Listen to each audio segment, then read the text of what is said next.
So yun guys, ako nga pala si Levan Mabida, aka Mastalay ng social media sa Facebook. At pinapakilala ko sa inyo ang aking motor na si Pakbet. Paano ba nagsimula yung pagbibuild ko kay Pakbet? Natural, yung yung mga pag-order ko lang sa Shopee, yung mga nakikita ko noong pyesa, kinabit ko ngayon dito.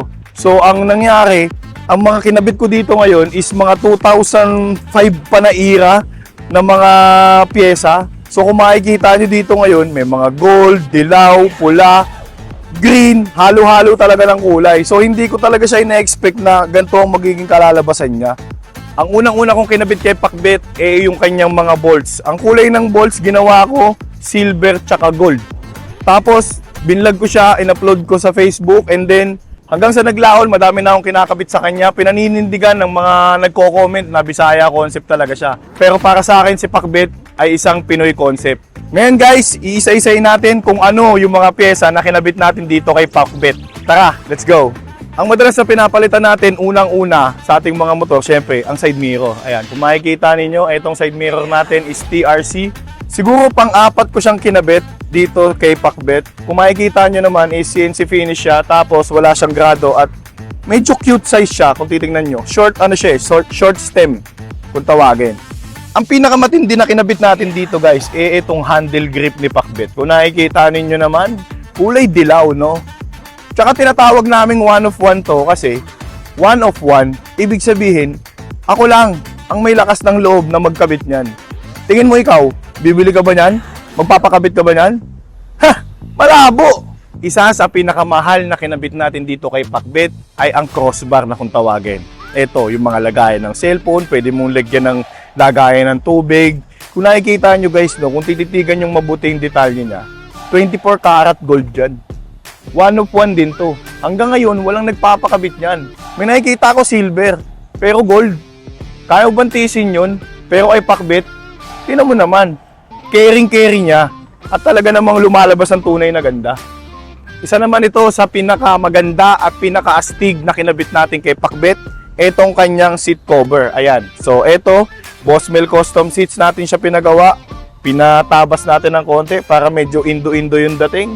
At kung nakikita nyo guys, no, nagko-complement talaga yung pagkapula niya dun sa stitching niya na dilaw. Pati dito sa ating crossbar, no, pag pinagsabay mo ng tingin, talaga namang ang sarap tingnan at ang lamlam sa paningin. At ito naman ay isa sa pinakamahirap hagilapin na pyesa ni Pakbet. Ito ang kanyang Spaceship Intergalactic Universal Crankcase Cover na wala kang makikita kahit saan. Kahit samahan pa kita. Pero guys, plastic lang to ha. Baka sabihin nyo talagang ano to. Plastic lang yan. No? Ito yung ginamit ni Thanos para makalaban ng mga Avengers. Siyempre hindi mawawala ang magpapakomplement sa crankcase cover natin. Ang itong Universal Intergalactic na step nut. Ayan, kung nakikita ninyo, no? Niluwagan ko talaga. Para pag habang umaandar ako, tunog dry clutch. At syempre, ang magpapasarap sa mga mata ninyo, ang ating TRC adjustable na suspension. Ayan, kung nakikita nyo yung kulay na yan, tingnan nyo. Pag tumingin kayo sa, sa solar system, hanapin nyo na lang yung kulay niyan. Makikita nyo yan sa Milky Way. At ito pa guys, so idadagdag ko lang sa inyo ang ating radiator cover. Tingnan nyo mabuti, ayan. Kung sila, merong air scoop, meron kaming air scoop. Alam mo kung anong gamit nito? Pag tumakbo ka ng 300, mapipigilan niya kagad yung bilis ng takbo mo. Kasi aerodynamics yan eh. Air yan eh. Air scope. Idagdag natin ang pangmalakasan natin na head guard. Isang sahog sa mga bagoong. Etong, tingnan nyo naman.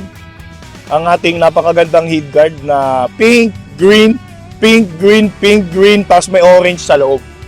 O, di ba? Pag inamoy mo to, sigurado susubo ka na lang ng kanin eh. Kasi, talaga siya, ulam na ulam yung dating niya, oh. Oh, bakal yan. Akala mo plastic yan. Ayos ba? Alam mo naman, sa mga katulad nating mga rider, hindi natin maiwasan ang mga aberya. Kaya naman kinabitan natin si Pakbet ng tow hook. Pero kung titingnan nyo, hindi siya hook eh. Pag ganun siya eh. Pero tinatawag pa rin siyang tow hook. Ito talaga, madalas mo magagamit to, lalo na sa mga tropa mo na masasakit ang ulo, tapos hindi nag-change oil. tapos natuyuan, tapos magpapahila sa'yo. Singilin mo na lang ng 500, di ba? Pero pwede na, di ba? Tingnan mo naman, napakatibay niya ng kapal, oh. Purong bakal yan. Zoom mo nga, Sergio. 186. Nakikita mo yan, 0186. Ang ginawa lang dito niyan, 187. So nakuha natin yung 186. Maswerte pa rin tayo. Ito yung isa sa mga nagpapatindig kay Pakbet. Ang kanyang mugs. Kung nakikita nyo guys, ito yung TRC X Spider na CNC mugs. Kung nakikita nyo, kinuha natin is kulay blue. Kasi nga, magko-complement siya sa ating axle cap na orange. Alam nyo ba kung saan ginagamit ang axle cap? Ang axle cap, pag natumba yung motor ninyo, hindi basta-basta nagkakagasgas yung fairings ninyo. So malaking tulong ang axle cap. Isa sa pinakamagandang detalye na kinabit natin kay Pakbet ay itong toe strap. Ano na lang to guys pang detalye na lang natin. Kung nakikita nyo naman, wala nang nagkakabit niyan dito. Si Pakbet na lang. Ikaw, subukan mo nga magkabit nito. Kami na lang makakagawa nito. Nangangalay na ba ang paa mo? Nagkakaroon na ba ng paltos kakabiyahe? Magkabit ka ng footrest. Kung nakikita nyo guys, binili natin to para naman pag nag-long ride tayo sa Thailand, sa Indonesia, sa Antarctica, talaga namang hindi sasakit ang mga paa natin sa biyahe. Tsaka yung detalye niya, kita nyo naman, yung pagkaka-gold niya, 34 karat yan. Kahit napakapakan mo yan, hindi yan basta-basta nag-fade. At syempre guys, hindi natin pwedeng kalimutan, napakahalaga nito sa pagbabiyahe, ang ating brake lever. Ayan, kung nakikita ninyo, TRC yan na CNC. Guys, tingnan nyo naman yung detalye. Hindi basta-basta yan, no? Tingnan nyo naman. Tsaka yung napili nating kulay is pula. Para naman mag-complement siya sa gold.